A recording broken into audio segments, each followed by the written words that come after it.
So, what is intelligence? Well, there are a lot of definitions of it, and I've struggled for years to try and understand what it might be, and the definition I use is seemingly simple but quite complex. I think intelligence is our conscious ability to solve problems. Now, that may involve rational thought, recognizing patterns. It may involve the things that normally sit inside the crucible for what is intelligence.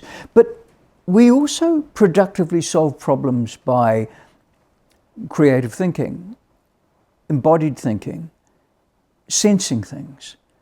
So the book starts to unpack and theorise some of the other dimensions of intelligence.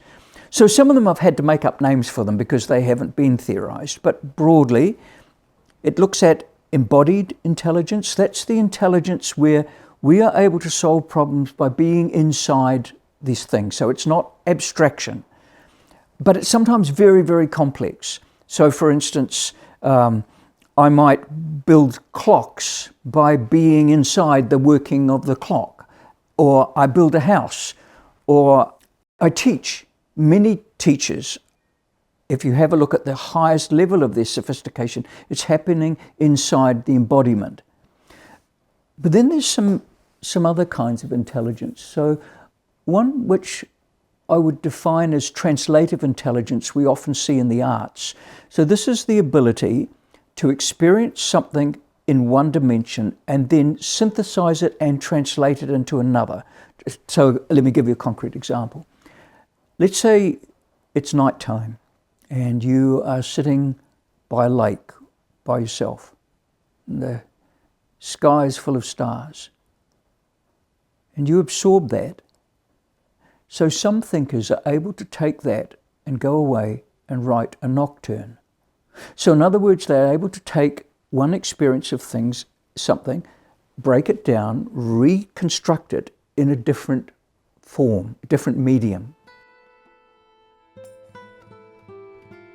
So when I'm creating worlds in a film, I paint. I paint as a way of being in communication with something that doesn't exist yet. And then I'll go out and I'll make, let's say, a room for somebody in a film.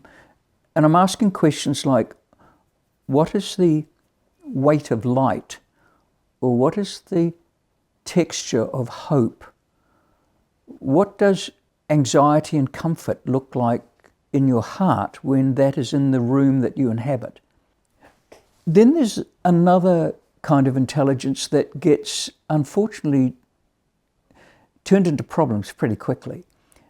These are thinkers who develop thought and solve problems in non-linear ways. Their thinking does not run in a sequential order of cause and effect. They encounter worlds on multiple levels. When we navigate complex problems, some people navigate them like a chessboard of clear glass where something on one level will affect something else, and they jump between ideas, not because they're incapable of holding thought together, but because they think in a very high-functioning, holistic manner. The second to last chapter in the book deals with something that draws into itself ethics or morality, and that is wisdom. We can't measure wisdom, but there's no reason why it shouldn't be an important part of our world, because if a low-level politician thinks that all you have to do to make an education system work is release people into the world who have high grades on literacy and numeracy performances, you are throwing them into a meat grinder. We have to be far more complex. We have to be far more sophisticated, and part of that is wisdom. And all those dimensions make intelligence beautiful and worth hope and strategy, so that nobody has their intelligence rendered as invisible. I hope you enjoy the book.